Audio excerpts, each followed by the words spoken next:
Terima kasih Ustaz Rifki. Bismillah. Assalamualaikum warahmatullahi wabarakatuh. Waalaikumsalam warahmatullahi wabarakatuh. Bismillah walhamdulillah alladzi arsala rasulahu bil huda wa dinil haqq liyudhhirahu 'ala ad-dini kullihi walau karihal musyrikun. Asyhadu an la ilaha illallah wahdahu la syarikalah wa asyhadu anna Muhammadan 'abduhu wa rasuluh. Amma ba'du. Alhamdulillah, rekan-rekan semua sehat-sehat ya. Semoga kita senantiasa diberi taufik dan istiqomah untuk mempelajari salah satu bagian penting dari agama kita, yaitu ilmu bahasa Arab. Nah, melanjutkan materi yang kemarin, pada pertemuan yang lalu kita sudah membahas tentang aspek-aspek ma'rifah dan nakirah ya. Nah, sedikit mereview kembali tentang ma'rifah nakirah. Ma'rifah adalah kata atau isim yang sudah jelas dan penunjukannya ya, yaitu yang sudah jelas yang dimaksud oleh si pembicara. Itu ma'rifah. Dan nakirah adalah lawannya, yaitu isim atau kata yang belum jelas dan penunjukannya. Yakni belum jelas yang dimaksud oleh si pembicara. Ma'rifah tanda asalnya adalah alif lam. Itu adalah tanda asal ya. Sehingga apabila kita mendapati lafaz-lafaz atau isim-isim yang mengandung alif lam, kita tidak perlu ragu bahwasanya isim itu bersifat ma'rifah. 6. Dikatakan tanda asal dikarenakan ada beberapa kategori ma'rifah yang lain yang juga sudah kita pelajari.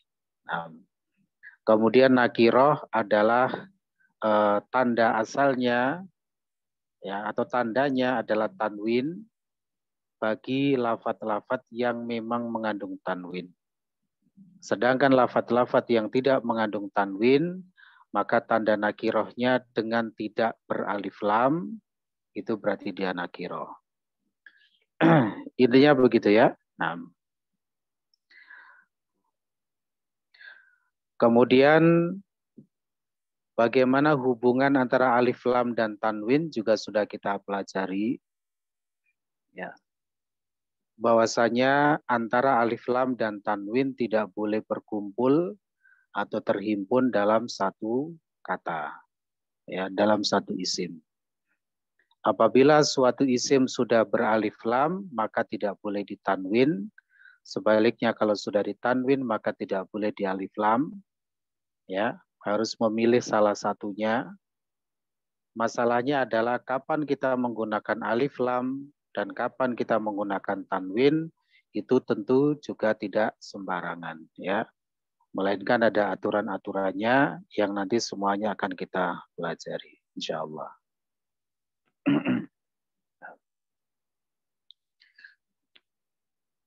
Bagi rekan-rekan yang belum di on cam, silakan di on cam dulu ya, sesuai dengan aturan yang sudah disepakati. Al-muslimuna ala syurutihim. Jadi ketika Anda sudah berikrar ya, siap untuk belajar dengan aturan-aturan yang sudah disepakati, monggo ya dilaksanakan apa yang sudah disepakati sesuai aturannya. Nah. Karena kalau on cam itu akan membuat Anda tawajuh begitu ya, tawajuh. Ya, fokus memperhatikan bagaimana gestur tubuh Anda, bagaimana cara Anda belajar, ya, itu sedikit banyak akan dipengaruhi. Beda halnya kalau Anda belajar off cam, kita tidak tahu. Sambil layah-layah gitu ya. Sambil tidur-tiduran. Ya, sambil ini dan itu kita tidak tahu. Oleh karena itu sekali lagi bagi yang belum on cam silakan dinyalakan kameranya. Baik, sekarang monggo kita lanjutkan materi berikutnya. Jadi sebenarnya pada dars 3 ya di kitabnya itu ad-dars tsalitsu pelajaran ketiga, kita mulai akan diperkenalkan dengan sebuah konsep yaitu mubtada khobar. Ciri khas pengajaran saya adalah mengenalkan konsep-konsep kalimat. Ya, konsep kalimat. Nah, konsep itu kalau bisa disamakan dengan semacam tipe atau model. Ya. Jadi dalam bahasa Arab itu ada tipe-tipe ya kalimat tertentu atau model-model kalimat tertentu yang antara satu tipe dengan tipe lainnya itu berbeda, baik secara aturan, secara maknanya, ya, nanti semuanya berbeda. Kesalahan dalam menerapkan konsep-konsep kalimat itu juga akan berpengaruh terhadap makna. Dan konsep-konsep kalimat ini benar-benar merupakan pondasi di dalam ilmu bahasa Arab. Jadi harus benar-benar dipahami dengan baik. Terutama yang belajarnya benar-benar dari nol ya, kalau di sini ya. Kalau mungkin yang sudah punya dasar-dasarnya mungkin tidak terlalu kesulitan. Tapi yang benar-benar belajar dari nol, dari dasar sekali, maka harus benar-benar memperhatikan bagaimana konsep-konsep kalimat yang akan kita pelajari. Nanti pada kitab DL1 ini kita akan mendapatkan banyak konsep. Ya, karena memang DL1 ini merupakan pondasinya. Pertama nanti kita akan belajar konsep mubtada khobar, kemudian nanti ada konsep idhofah, ada konsep badal mubdal, ada konsep naat man'ud, ada konsep mubtada muakhar khobar muqaddam, ada konsep silah mausul, ya, adat satuan. Itu adalah konsep-konsep yang akan kita pelajari ya pada kitab DL1 ini. Dan itu semuanya benar-benar sekali lagi merupakan pondasi di dalam ilmu nahwu. Kalau Anda bisa mempelajari semua itu dengan baik, memahaminya dengan baik, mengerti bagaimana penerapannya dengan baik di dalam kalimat-kalimat, maka insya Allah ya nanti ke depannya belajar ke tahap-tahap berikutnya itu akan juga mudah, gitu ya. Nah, baik. Mohon di mute dulu bagi yang mic-nya belum mute, silakan. Tolong dimatikan dulu ya supaya tidak mengganggu. Baik. Nah, konsep pertama yang akan saya perkenalkan kepada antum semua adalah konsep mubtada khobar. Ya, konsep mubtada khobar. Sebelum kita melangkah untuk mempelajari yang ada pada modulnya, ya, jadi sekali lagi yang ada pada pelajaran 3, dars 3, ya, di sini nanti kita mulai akan belajar tentang konsep mubtada khobar. Sebenarnya pada awal-awal dars itu sudah ada konsep mubtada khobar. Ya, cuma karena memang lebih ditekankan pada pembahasan isim isyarah, jadi tidak mengapa konsep mubtada khobar baru dipelajari sekarang. Kita mengatakan hadza baitun itu adalah mubtada khobar. Hadza sebagai mubtada, baitun sebagai khobar. Gitu ya. Begitu pula yang ada di dalam pelajaran 3 ini ad-dars tsalits ya, pelajaran 3 seperti al-qalamu maksurun, al-babu maftuhun dan lain sebagainya, itu merupakan konsep mubtada khobar. Ya, konsep mubtada khobar. Nah. Ya. Saya berikan gambaran awal dulu. Jadi konsep mubtada khobar, nanti setiap konsep itu punya aturan dan fungsinya. Fungsinya apa, aturannya bagaimana. Setiap konsep pasti memiliki itu. Ya. Jadi fungsinya apa, aturannya bagaimana. Nah, mubtada khobar itu secara fungsi ya adalah untuk memberikan informasi atau berita, kabar ya mengenai sesuatu. Yang mana sesuatu yang dimaksud tidak lain adalah mubtadanya itu sendiri. Jadi khobar itu berfungsi untuk memberikan informasi atau berita mengenai mubtada. Begitu. Misalnya kita mengatakan rumah itu besar. Nah, di sini kata besar itu merupakan kabar mengenai rumah itu. Sehingga nanti dalam bahasa Arab, rumah itu sebagai mubtada, besar itu sebagai khobar, sebagai kabar atau informasinya. Begitu ya? Nah, sekarang bagaimanakah cara kita menuangkan kalimat-kalimat dengan tipe-tipe seperti ini dalam bahasa Arab? Nah, itu nanti bisa diwujudkan dengan konsep mubtada khobar. Ya, dengan konsep mubtada khobar. Bagaimana cara kita mengatakan gunung itu tinggi, laut itu luas, masjid itu indah, dan lain sebagainya. Ya, itu merupakan konsep-konsep mubtada khobar yang akan kita pelajari sekarang insya Allah ya. Nah gitu. Bagaimana cara membuat mubtada, bagaimana cara membuat khobar. Kelihatannya simple, sederhana, tetapi ternyata ini sangat ya bisa dibilang kompleks gitu ya. Jadi banyak aturannya nanti. Begitu. Cara kita mengatakan masjid itu indah, nah itu tidak sembarangan. Ya, dan itu nanti juga berkaitan erat dengan persoalan ya atau aspek ma'rifah nakiroh yang sudah kita pelajari kemarin.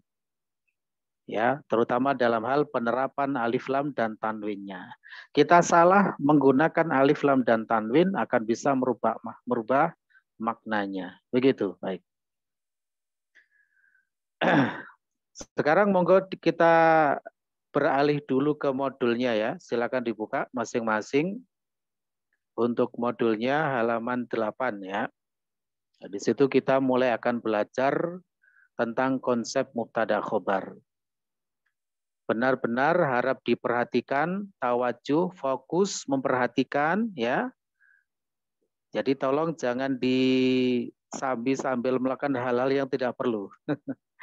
Karena ini sangat penting ini ya pembahasannya ya. Nah, mubtada khobar ini merupakan salah satu uslub yang paling fundamen ya, paling penting dalam ilmu bahasa Arab. Nah, baik. Setiap kalimat apapun yang kita baca dalam bahasa Arab ya, itu mayoritasnya dibentuk oleh konsep ini yaitu mubtada khobar. Ya, karena mubtada khobar ini merupakan representasi dari jumlah ismiyah. Ya, jumlah ismiyah. Jumlah itu ada dua, ada jumlah ismiyah dan jumlah fi'liyah. Ada jumlah ismiyah, ada jumlah fi'liyah. Ya, jumlah ismiyah itu adalah jumlah yang diawali dengan isim. Jumlah itu kalau bahasa kita kalimat ya. Jadi kalimat itu ada dua, ada yang tipe ismiyah, ada yang tipe fi'liyah. Yang tipe ismiyah itu adalah kalimat yang diawali dengan isim. Simpelnya begitu. Ya, simpelnya begitu. Nah, walaupun nanti ada beberapa aspek yang lain terkait jumlah ismiyah, tapi belum saatnya kita pelajari sekarang. Yang penting kita, mindset kita simpel saja dulu, bahwasanya kalimat dengan tipe ismiyah atau jumlah ismiyah itu jumlah yang diawali dengan isim. Ya. Nah, jumlah yang diawali dengan isim ini tidak lain adalah mubtada khobar. Gitu ya. Tidak lain adalah mubtada khobar. Jadi bisa dibilang jumlah ismiyah itu yang bagaimana? Yang mubtada khobar itu jumlah ismiyah. Nah, simpelnya begitu dulu. Baik. Jadi sekali lagi segmentasi kita ini untuk pemula ya. Jadi mungkin bagi rekan-rekan yang sudah sering mendengar hal seperti ini ya diikuti saja ya. Nah, diikuti saja. Sedangkan kalau jumlah fi'liyah adalah kalimat dengan tipe fi'liyah itu kalimat yang diawali dengan fi'il. Kalimat yang diawali dengan fi'il. Nah, jadi kita mengatakan Muhammadun zahaba dengan zahaba Muhammadun itu secara makna mungkin sama saja. Artinya Muhammad telah pergi. Tapi secara kedudukannya itu sudah berbeda jauh. Muhammadun zahaba, nah karena yang di depan adalah isim, maka ini adalah jumlah ismiyah. Jumlah ismiyah itu unsur-unsur pembentuknya adalah mubtada khobar. Jadi Muhammadun sebagai mubtada, zahaba sebagai khobar. Sedangkan kalau zahaba Muhammadun hanya dengan dibalik saja itu sudah berubah. Itu bukan lagi mubtada khobar, tapi fi'il dan fa'il, yaitu jumlah fi'liyah. Karena yang berada di depan adalah fi'il. Gitu ya. Nanti zahaba itu sebagai fi'il, kemudian Muhammadun sebagai fa'il. Tidak boleh lagi bilang Muhammad sebagai mubtada, karena mubtada itu hukum asalnya berada di depan. Begitu ya, sedikit gambaran mengenai jumlah. Ya, biar wawasan kita juga semakin bertambah gitu ya. Baik. Sekarang monggo kita pelajari untuk modulnya. Sudah siap ya dengan modulnya masing-masing? Jadi tolong benar-benar diperhatikan dan fokus. 6. Soal yang ketiga ya terkait intisari yang kemarin yang sudah kita sebutkan. Ya, intisari yang keberapa itu? Yang ketiga juga ya, yaitu pembahasan seputar konsep mubtada khobar. Baik. Pertanyaannya atau soal 3, apa yang dimaksud dengan konsep mubtada khobar? Apa yang dimaksud dengan konsep mubtada khobar? Nah, beberapa pertemuan ini saya belum mengadakan murojaah dengan menanyakan satu persatu ya kepada rekan-rekan. Insya Allah nanti ke depan seperti itu. Jadi siap-siap. Kalau ditanya tidak boleh membuka bukunya. Jadi harus dari hafalan dan pemahamannya. Gitu ya. Nah. Baik. Jadi sekali lagi, apa yang dimaksud dengan konsep mubtada khobar? Bagaimana penjelasannya secara rinci? Ya, jawabannya saya bacakan, harap diperhatikan. Mubtada khobar termasuk uslub atau konsep kalimat di dalam ilmu bahasa Arab. Ya, uslub atau konsep kalimat di dalam ilmu bahasa Arab. Setiap konsep memiliki fungsi dan aturan, seperti yang sudah saya singgung tadi. Maka di sini juga akan dijelaskan fungsi dan aturan dari konsep mubtada khobar. Baik. Yang pertama adalah fungsinya dulu. Fungsi konsep mubtada khobar. Yaitu memberikan kabar atau berita atau informasi mengenai sesuatu. Yang mana sesuatu itu tidak lain adalah mubtada itu sendiri. Ya. Jadi memang nanti khobar namanya saja khobar itu kabar gitu ya. Nah, ada kabar petang berarti khobar petang. Ya. Baik. Jadi namanya khobar itu adalah kabar, berita atau informasi mengenai sesuatu. Nah, sesuatu yang diberitakan, yang diinformasikan itu tidak lain adalah mubtadanya. Baik. Jadi mubtada sebagai pihak yang diinformasikan, diberitakan, khobarnya itu sebagai beritanya. Bisa difahami ya? Nah, dalam hal ini khobar merupakan berita atau informasi mengenai mubtada. Itu fungsinya ya. Jadi nanti kalau ditanya misalnya apa fungsi konsep mubtada khobar, simpel saja. memberikan berita atau informasi mengenai sesuatu. Ya, nah, insya Allah ini kami masih merancang semacam nanti ujiannya itu bersifat online, live begitu ya. Jadi nanti dari ada ujian yang sifatnya teori, ada yang sifatnya praktek. Nanti kalau materinya sudah agak banyak, nanti insya Allah mulai ada ujian-ujian. Prinsip saya tetap sama, nilai minimal harus 70. Nanti kita kalkulasikan, ada ujian 1, ujian 2, dan seterusnya. Ya, nanti kita kalkulasikan. Kalau nilainya kurang dari 70, mohon maaf ya. Nah, nanti barangkali ya belum bisa berlanjut dulu.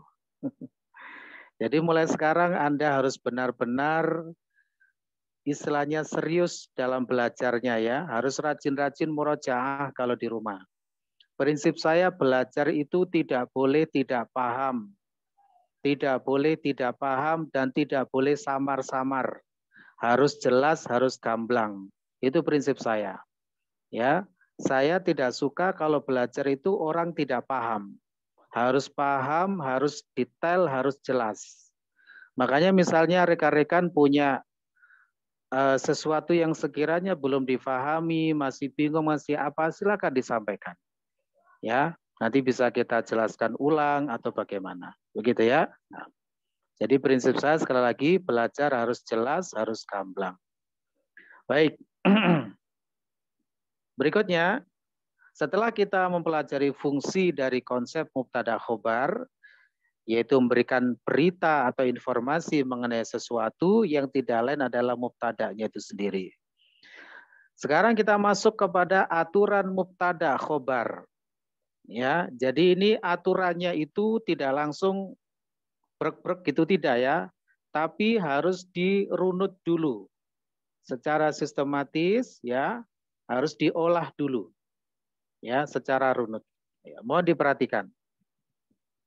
Aturan mubtada khobar.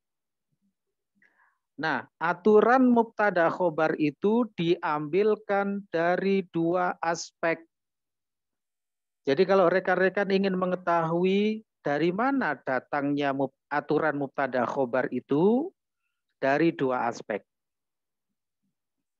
Yang pertama yaitu dari kisi-kisinya, yaitu kisi-kisi mubtada dan khobar. Nanti mubtada dan khobar itu punya kisi-kisi, yang mana kisi-kisi ini berguna untuk ya dipakai aturan mubtada khobar. Terus dari mana kita mendapatkan kisi-kisinya nanti? Nah ini, di mana kisi-kisi tersebut disimpulkan dari definisi keduanya. Jadi nanti akan kita pelajari definisi mubtada dan khobar. Kemudian dari definisi masing-masing itu akan kita intisarikan menjadi kisi-kisinya. Dan kisi-kisi ini berguna sebagai salah satu aspek untuk menentukan aturan mubtada khobar. Bisa difahami ya? Itu yang pertama. Aturannya nanti diambilkan dari kisi-kisi mubtada dan khobar. Di mana kisi-kisinya itu nanti diambilkan atau disimpulkan dari definisi keduanya. Baik, bisa difahami? Nah, kemudian yang kedua, aturannya itu nanti diambilkan juga dari al-ilaqah. Al-ilaqah, keterkaitan antara mubtada dan khobar. Jadi nanti mubtada dan khobar itu punya ilaqah. Ilaqah itu keterkaitan karena faktor mengikuti. Faktor kesamaan. Maksud saya, kesamaan karena faktor mengikuti. Nanti khobar yang mengikuti mubtada. Kalau mubtadanya A, khobar juga ikut A. Mubtada B, maka khobar juga ikut B. Itu namanya ilaqah. Jadi bukan semata-mata sama, tapi sama karena faktor mengikuti. Ya.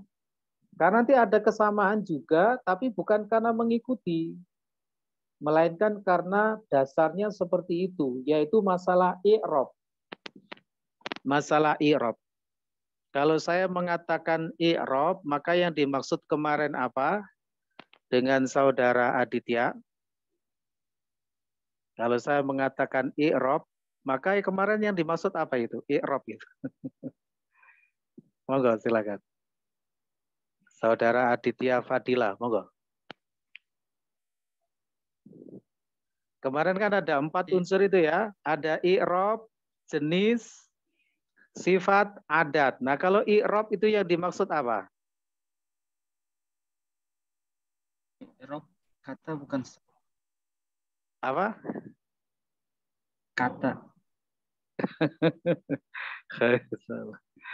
Baik.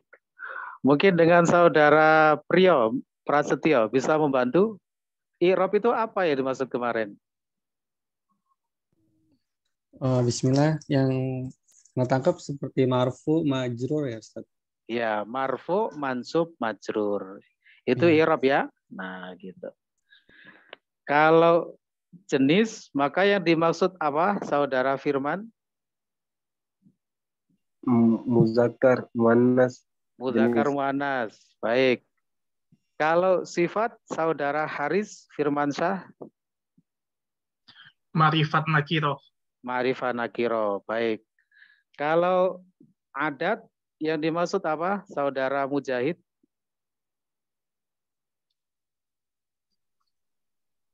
Adat adalah jumlah. Iya, yang dimaksud apa? Istilahnya, nyebutnya.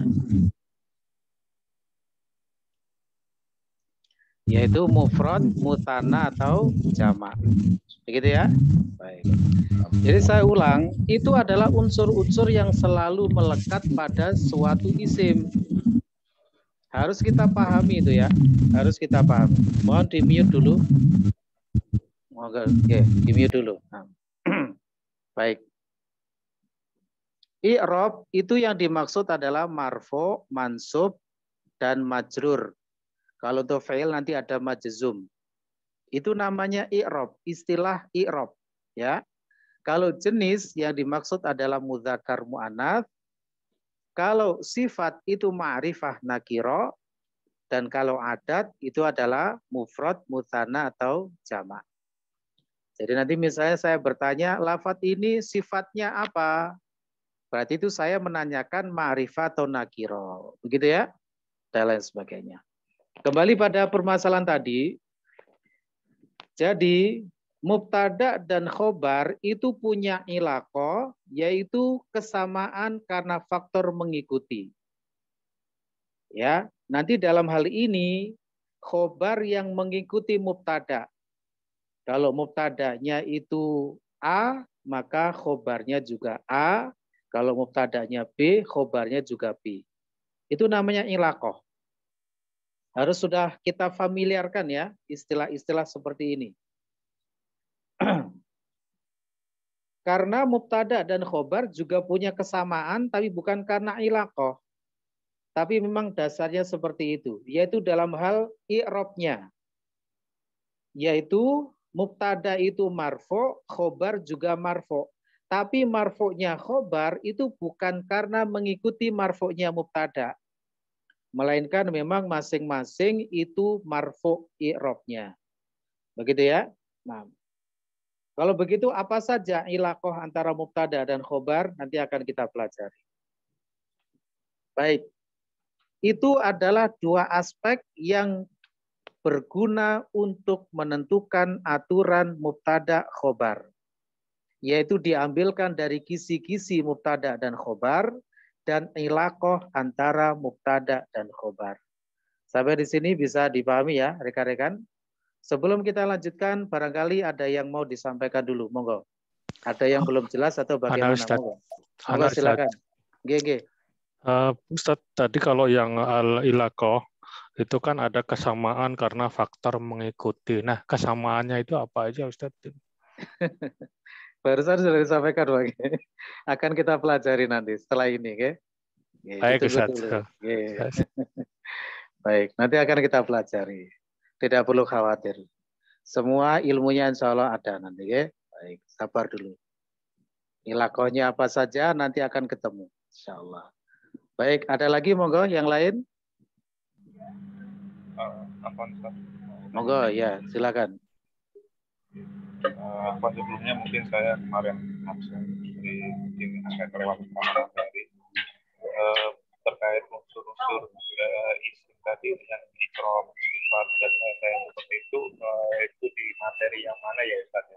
Iya, itu materinya tidak ada di modul, cuma itu semacam sisipan saja ya.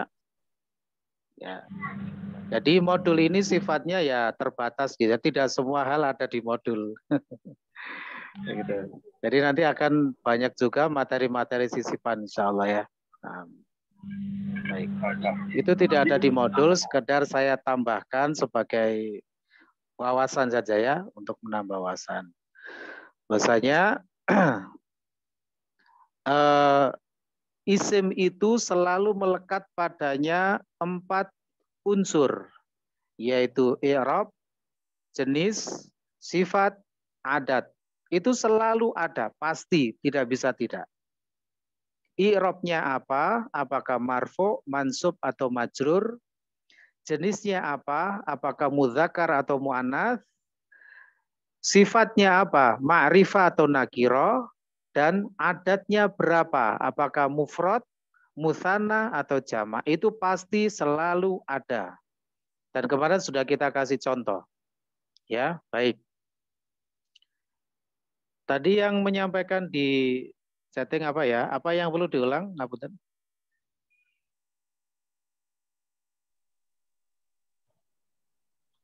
Oh ya. Kadang saya tuh nggak sempat ini ya, baca-baca chatting. Jadi bisa langsung disampaikan di i'rab ya. Tadi i'rab ya. Nah.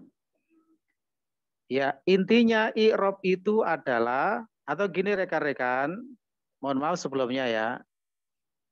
Bagi rekan-rekan yang sekiranya ada udzur tidak hadir, tidak masuk, silakan melihat rekaman YouTube-nya.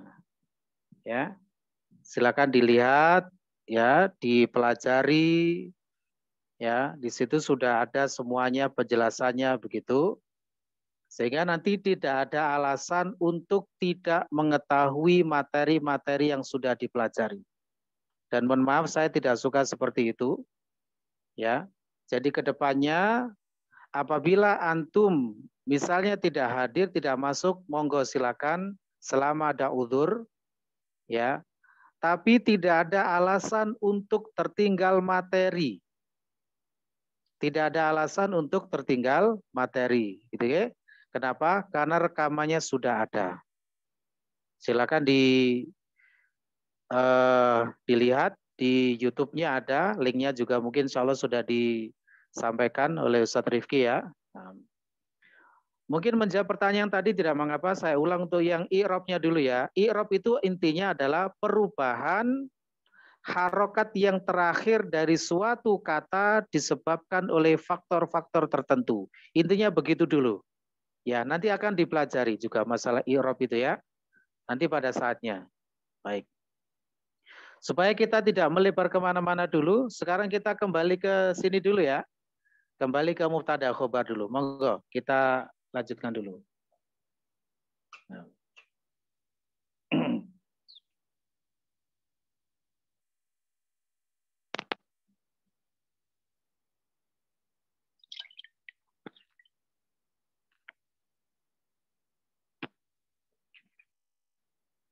Ngapunten sebentar ya.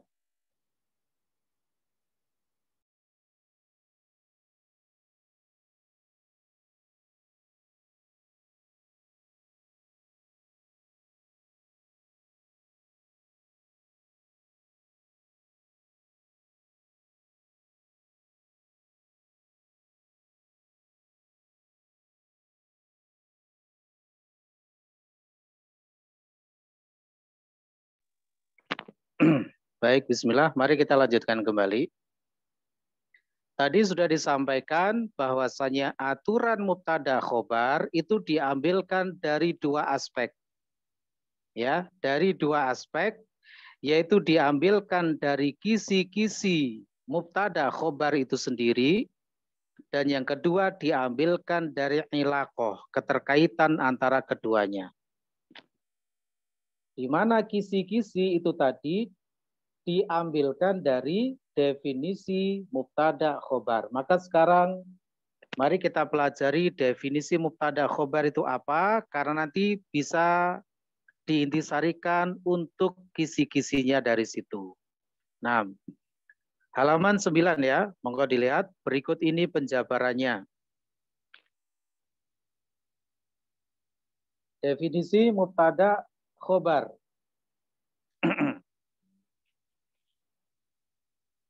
Itu mohon maaf, itu salah ininya ya, penomorannya itu ya. Nah, itu terluput dari editnya. Yang pertama adalah mubtada. Mubtada adalah isim marfu yang hukum asalnya berada di awal jumlah atau kalimat. Nah, sekali lagi, mubtada adalah isim marfu yang hukum asalnya berada di awal jumlah atau kalimat.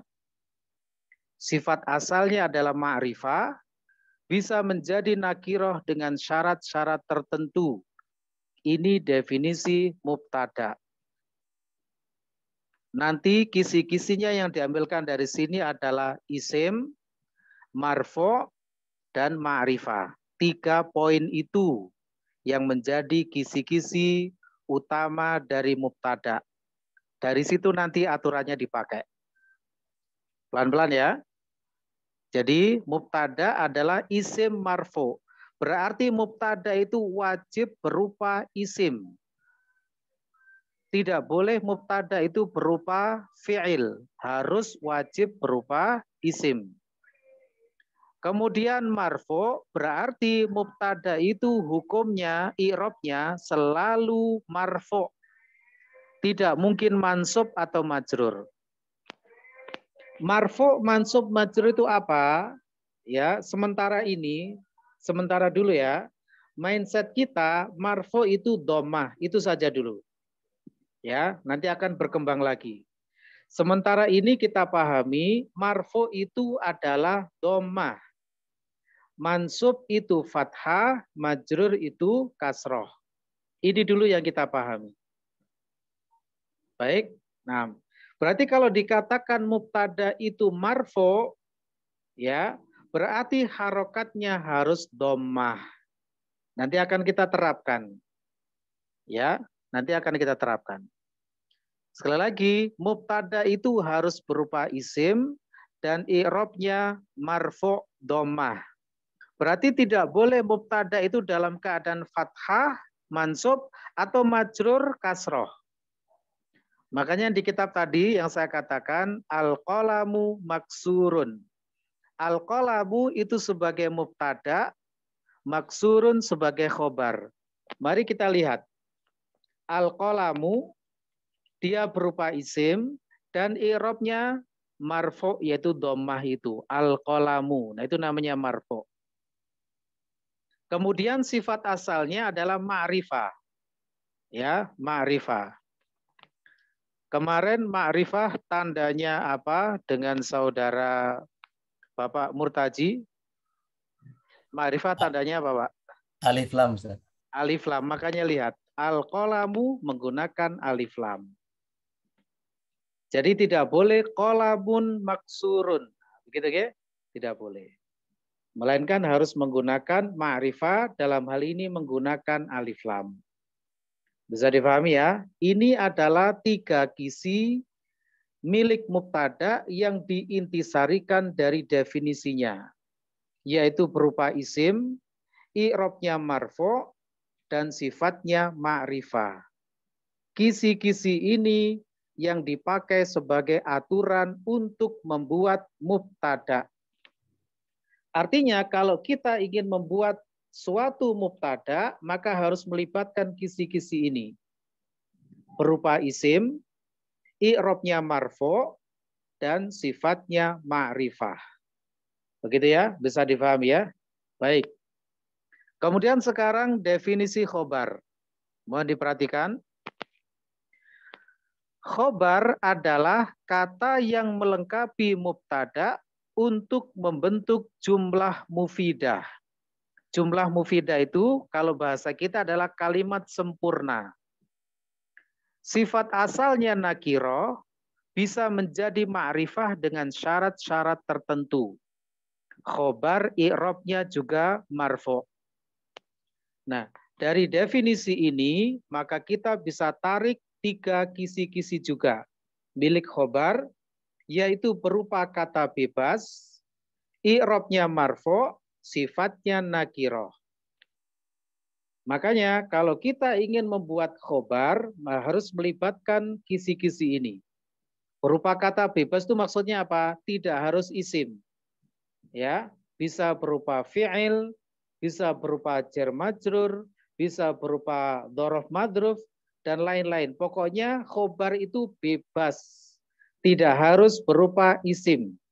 Ya, sangat bebas namanya khobar itu. Kenapa? Ya karena informasi, namanya informasi itu kan bisa apa saja ya. Bisa sifatnya, bisa perbuatannya, bisa tempatnya, dan lain sebagainya. Bebas. Nah, kemudian khobar itu juga marfu'. Marfu' i'rabnya. Dan sifatnya nakiroh. Nakiroh tandanya adalah tanwin. Makanya mari kita lihat al-qalamu maksurun. Maksurun di situ dia berkedudukan sebagai khobar. Ya, berkedudukan sebagai khobar. Mari kita perhatikan kisi-kisinya apakah cocok. Maksurun berupa isim, masuk kategori kata bebas. I'rabnya marfu', ya, dhammah maksurun, dhammah itu marfu'. Dan nakiroh, ya, tanwin itu adalah nakirohnya. Berarti maksurun itu memenuhi syarat sebagai khobar. Jadilah al-qalamu maksurun itu adalah konsep mubtada khobar. Bisa difahami ya rekan-rekan semua? Nah, ada yang belum jelas? Monggo silakan. Ana Ustaz.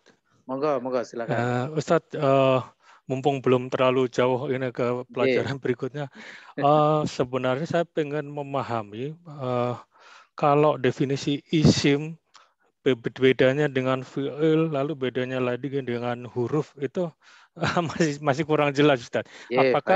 Apakah isim itu saya boleh bilang sebagai kata benda, lalu fi'il itu sebagai kata kerja atau gimana, Ustaz? Terima kasih. Baik, Bapak. Simpelnya begitu. Isim itu sebenarnya bukan hanya kata benda, tapi simpelnya kalau kita ingin memahami isim, semua selain kata kerja. Semua selain kata kerja itu adalah isim. Bisa kata benda, kata sifat, ya adjektif, atau adverb, kata keterangan, gitu ya. Pokoknya semua selain kata kerja itu adalah isim. Bisa benda-benda, bisa tumbuhan, hewan-hewan, manusia, ya karakter-karakter, kondisi-kondisi, semuanya itu masuk kategori isim. Begitu ya? Nah, jadi simpelnya begitu. Pokoknya selain kata kerja itu adalah isim. Jadi kita tidak boleh memahami isim itu kata benda gitu, tidak boleh. Ya, cuma kadang itu sebagai takribul faham, pendekatan pemahaman saja. Walaupun juga agak kurang tepat sebenarnya ya. Lebih mudahnya memahami isim itu adalah selain kata kerja. Selain kata kerja itu kan banyak, ada kata benda, kata sifat, kata keterangan, ya kondisi-kondisi, situasi-situasi dan lain sebagainya. Itu adalah termasuk nanti dalam bahasa Arab masuk kategori isim. Begitu. Baik. Apakah angka termasuk isim, Ustaz? Termasuk isim, Bapak. Ya, termasuk isim. Baik. Kalau huruf itu apa, Ustaz? Huruf itu adalah ya suatu kalimah. Kalimah itu kata. Kalimah dalam bahasa Arab ya. Kalimah itu kan terbagi 3. Ada isim, fi'il, huruf. Huruf itu adalah kalimah yang tidak memiliki makna secara zatnya kecuali harus bergabung dengan kata yang lain. Tidak memiliki makna yang bisa dipahami pada zatnya. Misalnya gini, ada huruf fi. Fi artinya di dalam. Di dalam apa? Lah kan belum jelas.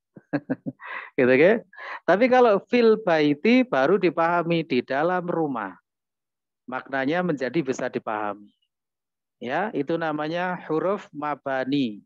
Ada huruf hijai, ya hijaiyah itu, ya. Huruf itu terbagi 2, ada huruf hijai, ada huruf mabani. Huruf hija itu adalah huruf yang masih satu persatu itu, alif, ba, ta, dan seterusnya sampai ya. Itu adalah huruf hijai atau huruf hijaiyah kita menyebutnya. Kalau huruf mabani itu huruf-huruf yang sudah punya makna, ya, tetapi makna itu tidak keluar dari dirinya sendiri, melekat pada dirinya, seperti fi di dalam, ya. Bi artinya dengan, ila artinya ke, dan lain sebagainya. Ya, biasanya ada pada huruf-huruf jar dan huruf-huruf yang lain. Begitu ya, bisa difahami. Nah, Kronis tadi. Oke, saya sami. Ada lagi monggo rekan-rekan yang mungkin perlu ditanyakan. Baik. Saya buka kesempatan bertanya seperti ini supaya tidak ini ya, misalnya ada hal-hal yang sekiranya belum paham, ya, biar tidak berlarut-larut ya. Jangan dipendam. Silakan ditanyakan. Baik. Sekarang kita lanjutkan penjelasan yang tadi. Kita sudah mempelajari ya definisinya mubtada, khobar. Setelahnya saya bacakan, mohon diperhatikan. Dari definisi mubtada dan khobar tersebut bisa disimpulkan kisi-kisinya sebagai berikut. Nah, ini kisi-kisinya. Kisi-kisi mubtada, 1, harus berupa isim. Tidak boleh fi'il atau huruf. Ya, mubtada itu wajib berupa isim. Kemudian yang kedua, i'rabnya selalu marfu'. Ya, nanti saya menyebutnya dengan istilah i'rab pakem. Pakem itu artinya pasti, jelas, tidak bisa ditawar-tawar lagi. Dan mubtada itu termasuk kedudukan yang i'rabnya pakem. Jadi selalu marfu'. Tidak ada ceritanya mubtada itu mansub, majrur, tidak ada. Oke, jadi mubtada selalu marfu'. Baik, tidak boleh mansub atau majrur. Yang ketiga, sifat asalnya adalah ma'rifah. Ini sifat asal. Tidak boleh nakiroh jika tidak terpenuhi syaratnya. Ya, apakah mubtada tidak boleh nakiroh? Boleh kalau ada musawighatnya. Musawighat itu adalah faktor-faktor pemboleh. Baik, jadi sifat asalnya mubtada itu ma'rifah. Kalau kita ingin membuat mubtada dan tidak ada faktor-faktor yang membolehkannya nakiroh, kok dibuat nakiroh? Salah, kurang tepat. Ya, karena mubtada itu sifat asalnya adalah ma'rifah. Bisa difahami ya? 6. Kemudian berikutnya adalah kisi-kisi khobar. Kisi-kisi khobar dari definisinya tadi, yang pertama, berupa kata bebas, tidak harus isim. Apa saja boleh untuk dipakai sebagai khobar. Kemudian i'rabnya juga marfu' bila berupa isim. Bila selain isim, maka menggunakan istilah fi mahali raf'i khobarin, yaitu menempati posisi rafa' sebagai khobar. Tapi yang seperti ini tidak perlu kita pikirkan dulu. Mindset kita pokoknya khobar itu i'rabnya marfu', itu dulu ya. Adapun yang lain-lainnya nanti ada saatnya kita pelajari itu. Jadi sekali lagi, khobar berupa kata bebas, i'rabnya marfu', dan yang ketiga sifat asalnya nakiroh. Oke, khobar itu sifat asalnya nakiroh. Nakiroh apa tandanya? Ya, umumnya adalah bertanwin. Sudah kita pelajari. Ini yang saya maksud kemarin, bahwasanya ternyata penerapan alif lam dan tanwin itu juga sangat penting terkait dengan aspek-aspek yang lain. Nah, di situ sudah saya buat bagannya supaya lebih mudah dipahami.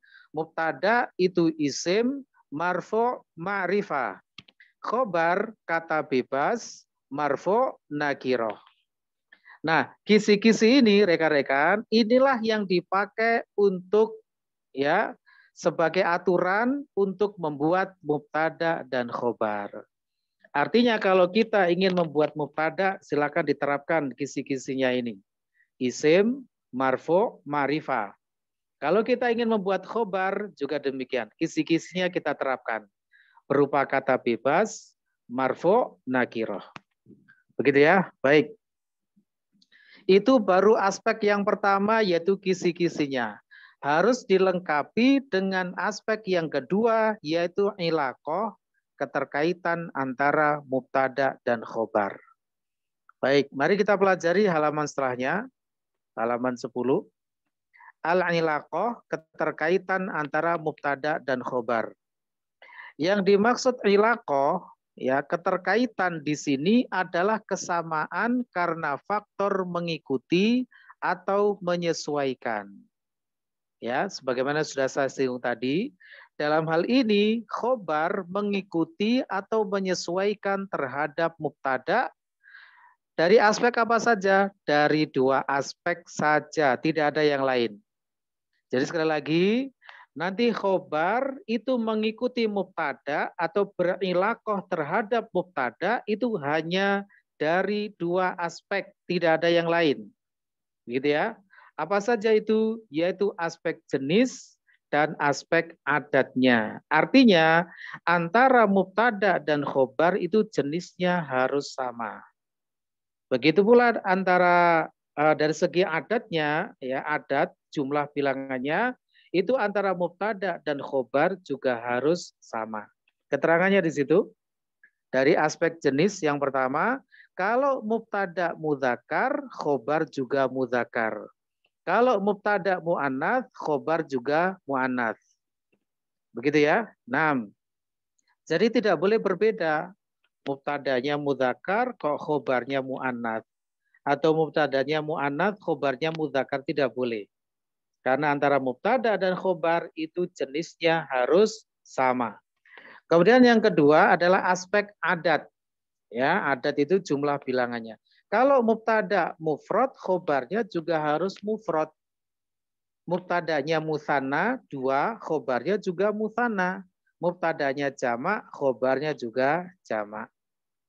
Begitu ya, tidak boleh berbeda. Mubtadanya mufrad, kok khobarnya musanna atau jamak, tidak cocok. Ya, itu tidak boleh. Baik. Nah, ilaqah ini juga dipakai untuk melengkapi aturan mubtada khobar tadi, gitu ya. Artinya kalau kita ingin membuat kalimat dengan konsep mubtada khobar, setelah menerapkan kisi-kisi yang tadi, ilaqah ini jangan dilupakan. Ya, sudah betul mubtada yaitu ma'rifah misalnya. Ya, i'rabnya marfu. Begitu pula dengan khobarnya sudah betul, nakiroh marfu misalnya. Tapi ternyata mubtadanya mudzakkar, lah kok khobarnya muannats misalnya. Misalnya tadi, al-qalamu maksuratun. Nah, tidak cocok. Karena al-qalamu itu mudzakkar, maksuratun dengan adanya ta marbutoh itu muannats. Berarti nggak cocok, nggak boleh. Itu maksudnya ya. Jadi dua aspek ini harus selalu diterapkan, ya, saling melengkapi. Baik. Sekarang monggo berikutnya kita pelajari dulu. Sabar dulu ya, kita ambil waktu sedikit lagi. Bagaimana penerapannya pada jumlah atau kalimat yang berkonsep mubtada khobar? Nah, bagaimana sekarang cara menerapkan aturan-aturan itu tadi yang sudah kita bahas? Kisi-kisinya demikian, ilaqahnya demikian. Lantas bagaimana cara menerapkannya di dalam kalimat? Begitu maksudnya. Yaitu dengan menerapkan aturan main dari mubtada khobar yang diadaptasikan dari kisi-kisi serta ilaqah antara keduanya. Ya, nah gitu. Kalau kita ingin membuat mubtada khobar, harus memperhatikan dua aspek itu. Kisi-kisinya bagaimana? Mari kita terapkan. Ya, ilaqahnya bagaimana? Mari kita perhatikan. Nah itu. Jangan hanya memperhatikan kisi-kisinya, tapi ilaqahnya lupa. Seperti contoh tadi ya, al-qalamu maksuratun. Nah itu karena tidak memperhatikan apa? Ilaqahnya. Mubtadanya mudzakkar, kok khobarnya muannats. Berarti ilaqahnya tidak diterapkan. Misalnya jika ingin mengatakan murid itu baru. Murid itu baru. Murid sebagai mubtada harus memenuhi kisi-kisi isim, marfu, ma'rifah. Kemudian baru sebagai khobar harus memenuhi kisi-kisi kata bebas, marfu, nakiroh. Nah, gitu ya. Sehingga kalimatnya berbunyi, murid itu bahasa Arabnya adalah tolibun. Murid bahasa Arabnya adalah tolibun. Kalau kita terapkan sebagai mubtada, harus diperhatikan kisi-kisinya. Marfu berarti nanti di doma, ma'rifah berarti di alif lam. Jadilah at-tolibu. Ya, tidak boleh tolibun karena mubtada ma'rifah sehingga harus pakai alif lam. Kemudian baru itu bahasa Arabnya jadid.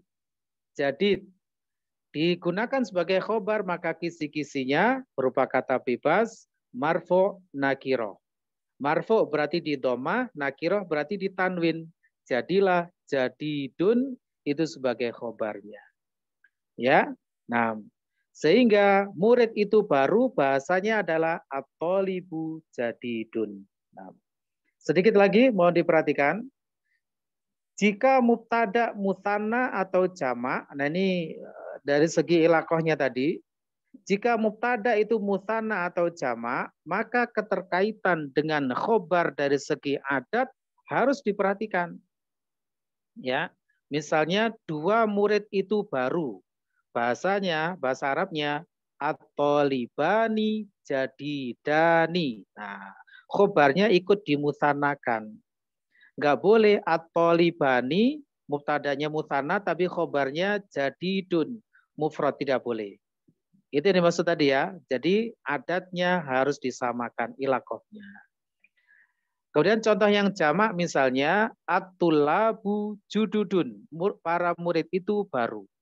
Para murid itu baru. At-tulabu itu jamak, maka nanti kata jadidnya sebagai khobar harus juga dijamakkan. Nah, jamak dari jadidun adalah jududun. Jadilah at-tulabu jududun. Tidak boleh at-tulabu jadidun pakai mufrad atau at-tulabu jadidani pakai yang musanna tidak boleh. Kalau jamak ya harus ikut jamak juga ya khobarnya itu. Baik. Demikian rekan-rekan ya. Mungkin ada yang perlu disampaikan monggo sebelum kita akhiri majelisnya. Jelas ya? Nah. Baik. Monggo silakan sebelum kita akhiri majelisnya. Terkait marfu tadi kan contohnya itu atau itu jadi tun. Jadi marfu itu bisa doma sama domatain atau cuma domatain.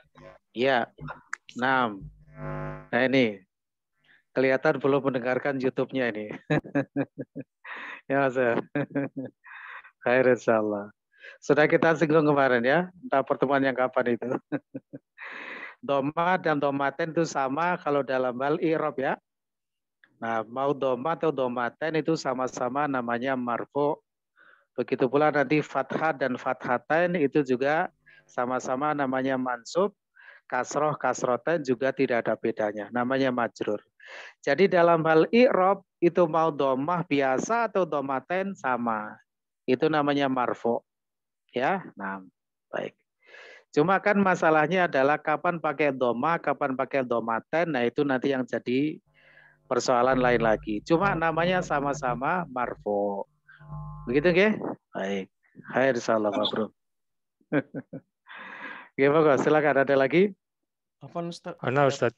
Monggo silakan, monggo. Ustaz, saya tadi hampir berkesimpulan sama dengan akhir yang tadi. Jadi bahwa yang namanya marfu itu bisa doma atau domatain. Tapi ternyata di halaman 11 ini ada lagi hal baru Ustaz.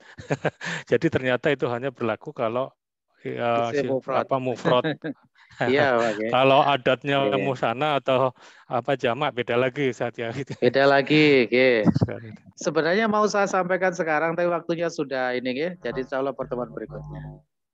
Tadi kan di awal-awal tadi sudah saya sampaikan, sementara ini, gitu, ya. Sementara ini mindset kita, marfu itu dhamma, mansub itu fathah, majrur itu kasroh.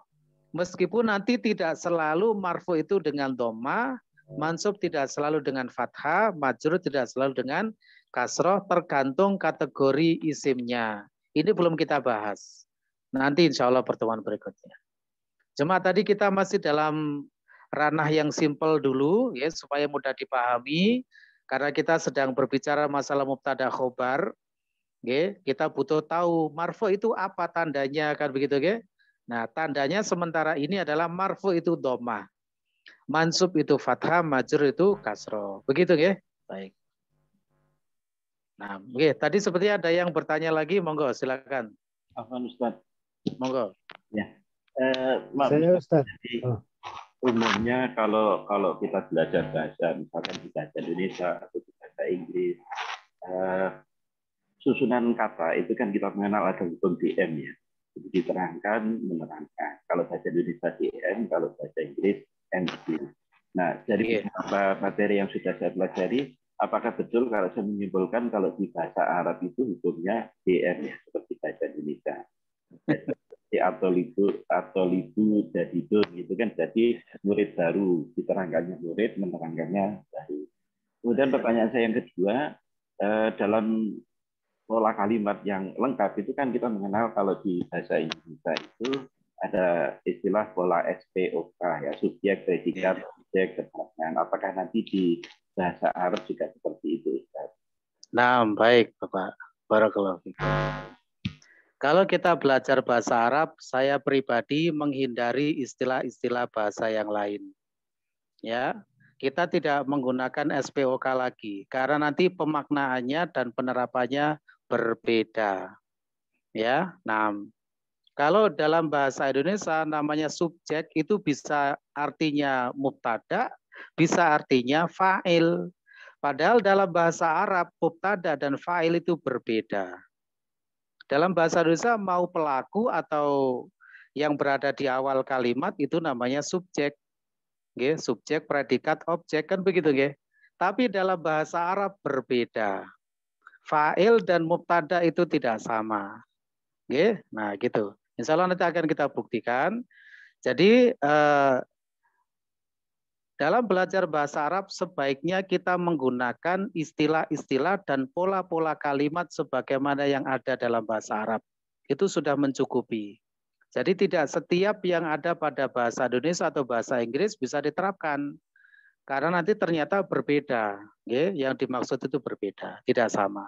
Makanya saya selalu menanamkan kalau menyebut mubtada itu ya mubtada, jangan disebut subjek. Begitu pula kalau menyebut pelaku perbuatan, sebutlah fa'il, jangan menyebut subjek. Karena subjek itu berbeda maknanya nanti, ke? Dalam bahasa Arab itu berbeda.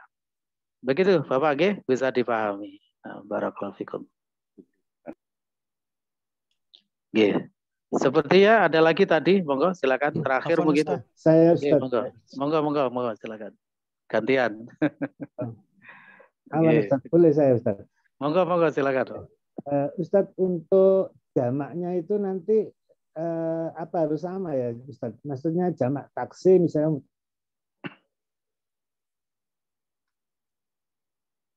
Oke. Ukuran yang penting itu jamak gitu Ustaz. Oke. Bisa diulangi bahwa tadi agak delay ya, ngapunten agak delay suaranya. Enggak. Nah, pertanyaannya. Di jamak itu kan ada dibedakan dua Ustaz kan, jamak taksir sama jamak kasih gitu loh. Maksudnya nanti kalau mubtadanya taksir ya berarti nanti di kabarnya juga taksir gitu saja. Oh tidak Pak, boten, tidak berlaku seperti itu. Oh ya. Tidak berlaku ya. Nah, ya, bisa macam-macam. Misalnya mubtadanya jamak taksir ya, jamak taksir, khobarnya jamak salim boleh. Mubtadanya jamak salim, khobarnya taksir tidak masalah. Begitu ya? Nah, ya, misalnya gini. Ar-rijalu muhandisuna. Para lelaki itu adalah insinyur. Ar-rijalu ini adalah taksir, kemudian muhandisuna salim, jamak mudzakkar salim, tidak masalah. Ya, jadi tidak ada kaitannya. Pokoknya seperti yang sudah saya tegaskan tadi, ilaqah antara mubtada dan khobar itu hanya dua saja. Yaitu dari segi apa? Jenis dan adatnya, gitu ya. Jadi tidak usah kita lebarkan kemana-mana. Nanti malah keliru. Gitu ya, Pak. Baik. Jadi ilaqah antara mubtada khobar hanya dua saja, yaitu jenis dan adatnya. Di luar itu berarti tidak ada ilaqah lagi. Begitu ya? Baik, monggo. Khair. Ya, ada lagi, monggo silakan. Terakhir mungkin. Afwan, Ustaz, boleh monggo. Monggo silakan. Ini Ustaz, tadi kan ada contoh yang terakhir itu ada yang dua murid itu baru atau libani jadi Dani. Ya. Baik. Sedangkan tadi di dalam kisi-kisi ada apa namanya? Ada marfu. Marfu kan katanya tadi doma, Ustaz. Nah, saya bingung soalnya karena akhirannya itu bukan doma, makanya saya bingung, Ustaz. Ini maksudnya bagaimana? Baik. Berarti pertanyaan tadi Mas Farid nggak perhatikan ini. Tadi sudah disinggung ya, pertanyaan sebelumnya tadi ya. Tadi sudah saya sampaikan, untuk sementara ini mindset kita marfu itu doma, mansub itu fathah, majrur itu kasroh. Sementara dulu. Ya, padahal meskipun nanti ada marfu yang tidak dengan doma, mansub yang tidak dengan fathah, majrur yang tidak dengan kasroh, itu belum saatnya dipelajari. Insya Allah pertemuan berikutnya. Tergantung isimnya. Dalam bahasa Arab itu ada 9 macam isim mu'rab. Isim mu'rab itu isim yang punya marfu, mansub, majrur. Setiap isim itu nanti i'rabnya berbeda. Marfu'nya dengan apa, mansubnya dengan apa, majrurnya dengan apa. Kecuali yang sama adalah isim mufrad dan jamak taksir, itu saja yang sama. Lain-lainnya berbeda. Begitu ya. Yang menjadi patokan dalam ilmu nahwu itu yang dipakai oleh para ulama itu adalah isim mufrad. Yaitu marfu dengan dhamma, mansub dengan fathah, majrur dengan kasroh. Begitu ya, Mas Farid ya.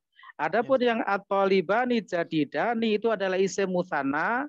Kalau kita perhatikan pada halaman 11 itu marfu'nya bil alif dengan alif. Ya, makanya di situ pakai alif. Alifnya itu merupakan tanda marfu.